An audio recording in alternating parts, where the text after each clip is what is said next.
Hello' সকলোকে নৱবৰ্ষৰ সকলোকে শুভেচ্ছা জনালোঁ।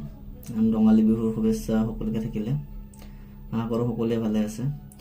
চ' আজি সৰু এটা বস্তু মানে ডিউটিৰ স্থানত আহিছিলে মানে কেনেকুৱা, আমাৰ অসমীয়া যিটো সংস্কৃতি, বিহু নৃত্য যিটো হুঁচৰি গাবলৈ আহে, গাঁৱত হ'লে কি হয় আপোনাৰ ঘৰে ঘৰে যায় সকলোৱে, হয়নে? ত' চেম তেনেকৈ মানে চহৰতো কিছুমান পৰ্যায়ৰ মানুহে মানে অসমীয়া সংস্কৃতিটো বচাই ৰাখিছে। চ' ভাল লাগিলে আজি সেই বস্তুটো দেখি কেনে, আৰু সিহঁতক উৎসাহ দিবলৈ বা সিহঁতক এই সংস্কৃতিটো আগবঢ়াই যাবলৈ উৎসাহ দিব লাগে। চ' সেইবোৰ ভাবিয়ে মানুহক কোনোদিনা মানে নেগলেক্ট কৰিব নালাগে বস্তুটো। চ' ভাল লাগিলে আজি সকলো অসমবাসীৰ কাৰণে এইটো এটা প্ৰাউড মমেণ্ট হয়, যিটো আপোনালোকে দেখা পাব এইটো ভিডিঅ'।